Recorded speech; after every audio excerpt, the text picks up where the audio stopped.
Halo semuanya, apa kabar nih? Semoga kalian baik-baik saja dan sehat selalu ya. Pada kesempatan kali ini, kita akan belajar mengenai praktikum akuntansi lembaga atau instansi pemerintah dengan materi konsep dasar akuntansi pemerintah daerah. Pada materi kita kali ini, terdapat 4 subbab atau 4 materi yang akan kita bahas.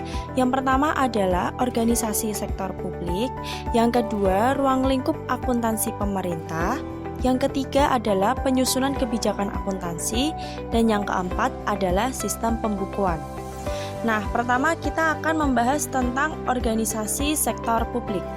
Apa sih itu sektor publik? Menurut Mardiasmo pada penelitiannya di tahun 2002, sektor publik adalah suatu entitas yang aktivitasnya berhubungan dengan penyediaan barang dan jasa untuk memenuhi kebutuhan dan hak publik. Selain itu, menurut Indra Bastian, sektor publik adalah mekanisme teknik dan analisis akuntansi yang diterapkan pada pengelolaan dana masyarakat di lembaga tinggi negara dan departemen di bawahnya, pemerintah daerah, BUMN, BUMD, LSM, dan yayasan sosial maupun pada proyek kerjasama sektor publik dan swasta. Nah, selanjutnya adalah persamaan sektor publik dan sektor swasta. Terdapat 5 persamaan sifat dan karakteristik sektor publik dan sektor swasta. Yang pertama adalah bagian dari sistem ekonomi negara. Sektor publik dan sektor swasta merupakan bagian integral dari sistem ekonomi di suatu negara dan keduanya menggunakan sumber daya yang sama untuk mencapai tujuan organisasi. Kemudian yang kedua, menghadapi masalah yang sama, yaitu masalah kelangkaan sumber daya yang terbatas untuk mencapai tujuannya. Oleh karena itu, baik sektor publik maupun sektor swasta dituntut untuk menggunakan sumber daya organisasi secara ekonomis, efektif, dan efisien. Kemudian yang ketiga adalah pola pengendalian manajemen keuangan. Nah, jadi maksudnya sektor publik dan sektor swasta itu memerlukan informasi yang andal dan relevan untuk melaksanakan fungsi manajemennya, yaitu perencanaan, pengorganisasian, dan pengendalian. Kemudian yang keempat adalah menghasilkan produk yang sama. Baik pemerintah maupun swasta sama-sama bergerak di bidang misalnya transportasi massal, pendidikan, kesehatan, penyediaan negara, dan lain sebagainya. Kemudian yang terakhir adalah sektor publik dan sektor swasta itu diatur oleh peraturan perundang-undangan dan ketentuan hukum lain yang disyaratkan. Nah, tadi kita sudah membahas tentang persamaan sektor publik. Nah, sekarang ada perbedaan nih antara sektor publik dengan sektor swasta. Nah, selanjutnya di sini ada tabel perbedaan sektor publik dan sektor swasta. Terdapat 6 perbedaan. Yang pertama itu tujuan organisasi, sumber pendanaan, pertanggungjawaban, struktur organisasi, karakteristik anggaran, dan sistem akuntansi. Nah, tujuannya yang pertama itu adalah tujuan organisasi. Sektor publik itu tidak mengharapkan laba, sedangkan yang sektor swasta itu profit motif alias dia itu mengharapkan laba. Kemudian untuk sumber pendanaan, sektor publik itu sumber pendanaannya berasal dari pajak, retribusi, utang, obligasi pemerintah, laba BUMN atau BUMD, penjualan aset negara, dan sebagainya. Kemudian untuk sektor swasta ada 2 pembiayaan nih, pembiayaan internal dan pembiayaan eksternal. Kalau pembiayaan internal itu berasal dari modal sendiri, laba ditahan, penjualan aset. Kemudian untuk pembiayaan eksternal itu berasal dari utang bank, obligasi, penerbitan saham. Nah, untuk pertanggungjawaban, sektor publik itu pertanggungjawabannya kepada masyarakat dan parlemen, sedangkan yang sektor swasta pertanggungjawaban kepada pemegang saham dan kreditor.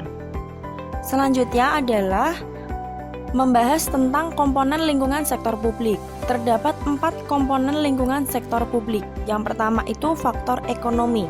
Faktor ekonomi meliputi pertumbuhan ekonomi, tingkat inflasi, tenaga kerja, nilai tukar mata uang, struktur produksi, arus dalam negeri, cadangan devisa, Kemudian ada utang dan bantuan luar negeri dan pertumbuhan pendapatan per kapita atau GNP atau GDP. Nah, yang kedua adalah faktor politik. Nah, faktor politik ini meliputi hubungan negara dan masyarakat, legitimasi pemerintah, tipe rezim yang berkuasa, ideologi negara, elit politik dan massa, kemudian ada jaringan internasional dan kelembagaan. Nah, selanjutnya adalah faktor kultural. Faktor kultural ini meliputi keragaman suku, ras, agama, bahasa dan budaya, sistem nilai di masyarakat, histori, sosiologi masyarakat, karakteristik masyarakat, dan tingkat pendidikan. Selanjutnya adalah demografi. Demografi ini meliputi pertumbuhan penduduk, struktur usia penduduk, migrasi, dan tingkat kesehatan. Oke, selanjutnya yang kita bahas adalah tentang ruang lingkup akuntansi pemerintah. Materi yang pertama yang kita bahas tentang struktur pemerintah daerah. Nah, berdasarkan Permendagri nomor 64 tahun 2013, pemerintah daerah adalah pemerintah provinsi dan pemerintah kabupaten atau kota. Kemudian untuk struktur pemerintahannya meliputi yang pertama itu pemisahan kekuasaan, yang kedua adalah sistem pemerintahan otonomi, yang ketiga adalah pengaruh proses politik, yang keempat adalah pembayaran pajak dan pelayanan pemerintah. Untuk yang pertama, pemisahan kekuasaan. Pihak eksekutif menyusun anggaran, selanjutnya disampaikan kepada pihak legislatif untuk mendapatkan persetujuan. Nah, pihak eksekutif melaksanakannya berdasarkan ketentuan perundang-undangan dan bertanggung jawab atas penyelenggaraan keuangan tersebut kepada pihak publik. Yang kedua adalah sistem pemerintahan otonomi. 3 lingkup pemerintahan di Indonesia yaitu pemerintahan pusat, pemerintah provinsi, dan pemerintah kabupaten atau kota. Pemerintah yang menghasilkan pendapatan menggunakan sistem bagi hasil, alokasi dana umum, hibah, atau subsidi tarentitas pemerintah. Selanjutnya adalah pengaruh proses politik. Nah, untuk pengaruh proses politik dilaksanakan untuk mewujudkan kesejahteraan rakyat dan keseimbangan fiskal. Berlangsungnya proses politik berpengaruh terhadap berbagai kepentingan yang ada di masyarakat. Kemudian yang keempat adalah pembayaran pajak dan pelayanan pemerintah. Efisiensi yang diberikan pemerintah dibandingkan dengan pungutan yang digunakan untuk pelayanan tersebut sulit diukur. Pengukuran kualitas dan kuantitas pelayanan pemerintah relatif sulit diukur karena yang pertama itu pembayaran pajak merupakan sumber pendapatan dari iuran yang bersifat memaksa. Nah, yang kedua adalah jumlah pajak yang dibayar berdasarkan peraturan perundang-undangan. Kemudian yang ketiga adalah dengan dibukanya kesempatan kepada pihak lain untuk menyelenggarakan pelayanan pendidikan dan kesehatan, pengukuran efisiensi pelayanan oleh pemerintah menjadi lebih mudah. Nah, selanjutnya adalah akuntansi pemerintah. Menurut Abdul Halim pada penelitiannya di tahun 2002, akuntansi pemerintah adalah sebuah kegiatan dalam rangka menyediakan informasi kuantitatif terutama yang bersifat keuangan dan entitas pemerintah untuk pengambilan keputusan ekonomi yang bersumber dari pihak-pihak yang berkepentingan atas berbagai alternatif arah tindakan. Oke, selanjutnya kita membahas tentang karakteristik akuntansi pemerintah. Terdapat beberapa karakteristik akuntansi pemerintah. Yang pertama adalah pemerintah tidak berorientasi pada laba. Oleh karena itu, dalam akuntansi pemerintah itu tidak ada laporan laba rugi atau income statement dan treatment akuntansi yang berkaitan dengannya. Kemudian yang kedua adalah pemerintah membukukan anggaran. Jadi, bagi pemerintah, anggaran itu merupakan hal yang penting karena menjadi dasar dari pelaksanaan kegiatan. Yang ketiga adalah akuntansi pemerintah dimungkinkan mempergunakan lebih dari satu jenis dana. Volume transaksi dari setiap jenis dana dalam akuntansi pemerintah sangat banyak. Jadi perlu dibentuk satu dana tersendiri. Selanjutnya adalah akuntansi pemerintah itu bersifat kaku karena sangat bergantung pada pengaturan perundang-undangan. Nah, selanjutnya adalah akuntansi pemerintah akan membukukan pengeluaran modal. Nah, misalnya ini untuk membangun gedung dan mengadakan kendaraan dalam perkiraan neraca dan laporan operasional. Kemudian yang terakhir adalah akuntansi pemerintah tidak mengenal perkiraan modal dan laba yang pada neraca. Selanjutnya adalah kebijakan akuntansi. Berdasarkan Permendagri nomor 64 tahun 2013, terdapat 3 basis kebijakan akuntansi. Nah, yang pertama itu adalah basis kas. Basis kas adalah basis akuntansi yang mengakui pengaruh transaksi dan peristiwa lainnya pada saat kas atau setara kas diterima atau dibayar. Nah, basis kas ini digunakan untuk pengakuan pendapatan, belanja, dan pembiayaan LRA. Yang kedua adalah basis kas menuju akrual.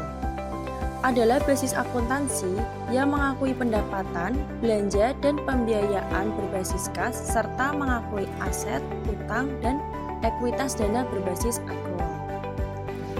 Kemudian, yang ketiga adalah basis akrual. Adalah basis akuntansi yang mengakui pengaruh transaksi dan peristiwa lainnya pada saat transaksi dan peristiwa itu terjadi, tanpa memperhatikan saat kas atau setara kas diterima atau dibayar. Nah, basis akrual ini digunakan untuk pengakuan pendapatan, belanja, dan pembiayaan dalam laporan operasional atau LO. Selanjutnya adalah prinsip akuntansi pemerintah. Prinsip pencatatan akuntansi pemerintah itu antara lain sebagai berikut. Yang pertama adalah basis akuntansi.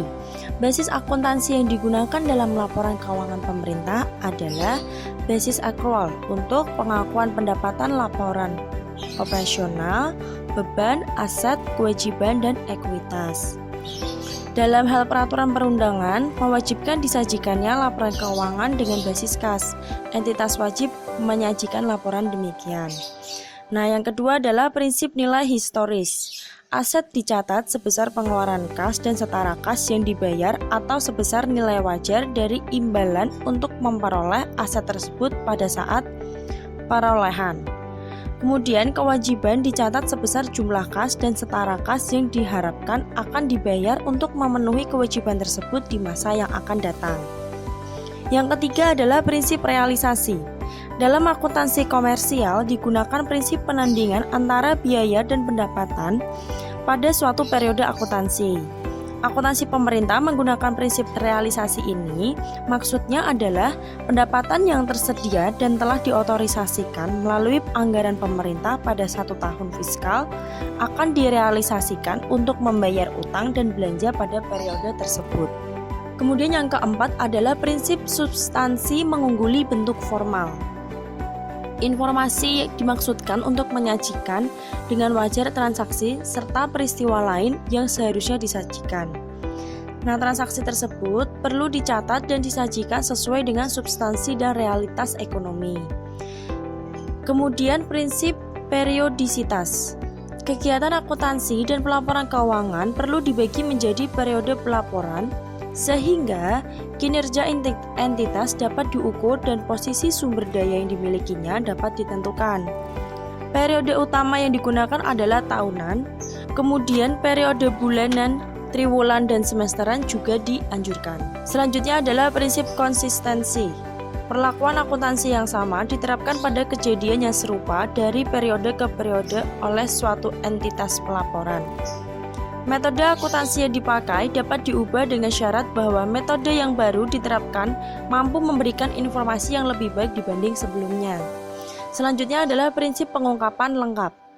Laporan keuangan menyajikan secara lengkap informasi yang dibutuhkan oleh pengguna, yaitu laporan keuangan dapat ditempatkan pada lembar muka laporan keuangan atau catatan atas laporan keuangan. Yang terakhir adalah prinsip penyajian wajar, yaitu laporan keuangan menyajikan dengan wajar laporan realisasi anggaran, neraca, laporan arus kas, dan catatan atas laporan keuangan. Faktor pertimbangan sehat bagi penyusun laporan keuangan diperlukan ketika menghadapi ketidakpastian peristiwa dan keadaan tertentu. Selanjutnya adalah asumsi dasar akuntansi pemerintah. Yang pertama, asumsi kemandirian entitas. Nah, Maksudnya adalah bahwa setiap unit organisasi dianggap sebagai unit yang mandiri dan mempunyai kewajiban untuk menyajikan laporan keuangan, sehingga tidak terjadi kekacauan antar unit satu indikasi pemerintah dalam pelaporan keuangan. Yang kedua adalah asumsi kesinambungan entitas. Laporan keuangan disusun dengan asumsi bahwa entitas pelaporan akan berlanjut keberadaannya. Dengan demikian, pemerintah diasumsikan tidak bermaksud melakukan likuiditas atas entitas pelaporan dalam jangka pendek. Yang ketiga adalah asumsi keterukuran dalam satuan uang. Laporan keuangan entitas harus menyajikan setiap kegiatan yang diasumsikan dapat dinilai dengan satuan uang. Kenapa? Karena hal ini diperlukan agar memungkinkan dilakukannya entitas dan pengukuran dalam akuntansi. Kemudian, karakteristik kualitatif laporan keuangan. Yang pertama itu relevan. Relevan itu memiliki manfaat umpan balik, memiliki manfaat prediktif, tepat waktu, dan lengkap. Kemudian karakteristik yang kedua adalah andal. Informasi dalam laporan keuangan bebas dari pengertian yang menyesatkan dan kesalahan material, menyajikan setiap fakta secara jujur, serta dapat diverifikasi. Untuk ciri-cirinya, yang pertama itu ada penyajian jujur, kemudian dapat diverifikasi dan netral. Karakter selanjutnya adalah dapat dibandingkan. Informasi yang termuat dalam laporan keuangan akan lebih berguna jika dapat dibandingkan dengan laporan periode sebelumnya atau laporan keuangan entitas pelaporan lain pada umumnya. Nah, perbandingan ini dapat dilakukan secara internal dan eksternal. Selanjutnya yaitu dapat dipahami. Informasi yang disajikan dalam laporan keuangan dapat dipahami oleh pengguna dan dinyatakan dalam bentuk serta istilah yang disesuaikan dengan batas pemahaman para pengguna. Selanjutnya adalah penyusunan kebijakan akuntansi. Nah, ini ada tujuan laporan keuangan pemerintah.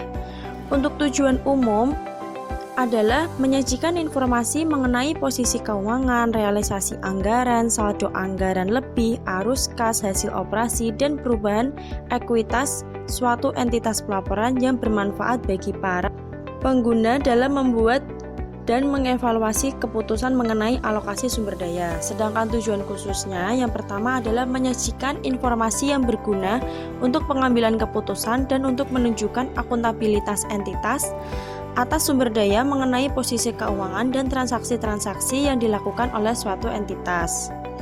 Kemudian yang kedua adalah menyediakan informasi prediktif dan prospektif. Nah, artinya adalah menyediakan informasi untuk memprediksi besarnya sumber daya yang dibutuhkan untuk operasi yang berkelanjutan, sumber daya yang dihasilkan dari operasi yang berkelanjutan, serta resiko dan ketidakpastian yang terkait. Nah, yang ketiga adalah mengetahui posisi keuangan mengenai entitas dalam hal aset, kewajiban, ekuitas dana, pendapatan, belanja atau beban, pembiayaan, dan arus kas. Serta menyediakan informasi tambahan termasuk laporan non-keuangan. Dapat dilaporkan bersama-sama dengan laporan keuangan untuk memberikan gambaran yang lebih komprehensif mengenai aktivitas suatu entitas selama satu periode. Peranan laporan keuangan pemerintah. Peranan laporan keuangan pemerintah mencakup hal-hal yang pertama adalah akuntabilitas, yaitu pertanggungjawaban pengelolaan sumber daya, khususnya keuangan, serta pelaksanaan kebijakan pemerintah dalam rangka pencapaian tujuan yang telah ditetapkan melalui laporan keuangan secara periodik. Yang kedua adalah manajerial, yaitu menyediakan informasi keuangan yang berguna untuk perencanaan dan pengelolaan keuangan pemerintah serta memudahkan pengendalian yang efektif atas aset, utang, dan ekuitas dana. Selanjutnya adalah transparansi. Artinya menyediakan informasi keuangan yang terbuka bagi masyarakat dalam rangka mewujudkan penyelenggaraan pemerintah yang baik. Kemudian selanjutnya adalah keseimbangan antar generasi, yaitu memberikan informasi mengenai kecukupan penerimaan pemerintah untuk membiayai seluruh pengeluaran dan apakah generasi yang akan datang tersebut akan ikut menanggung beban pengeluaran tersebut.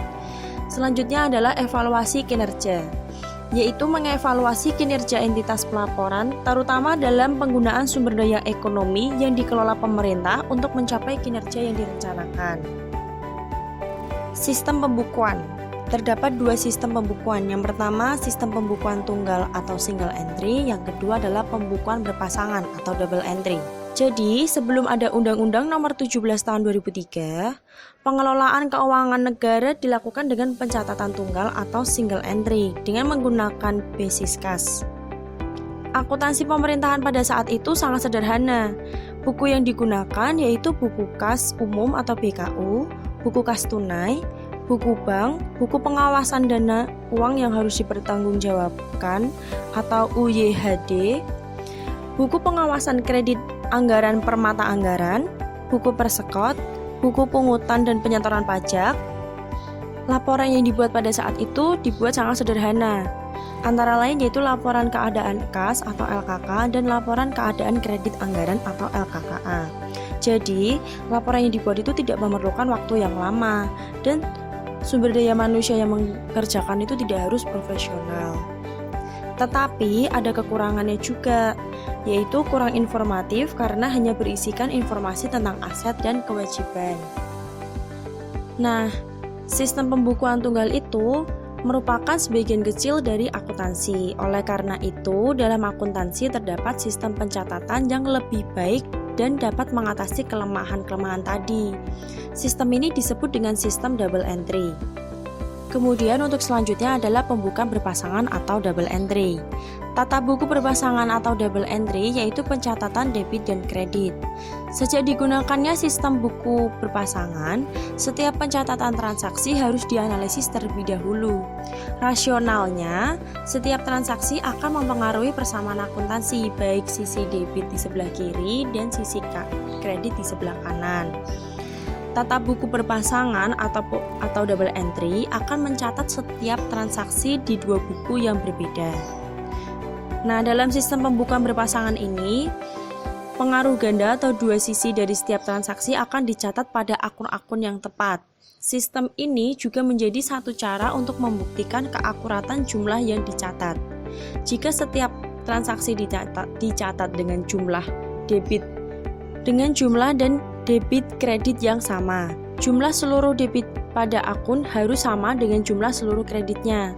Kesamaan antara debit dan kredit menjadi dasar dari sistem pembukuan berpasangan atau double entry system dalam pencatatan transaksi. Sekian pembahasan materi kita pada kali ini, semoga ilmunya bermanfaat. Terima kasih.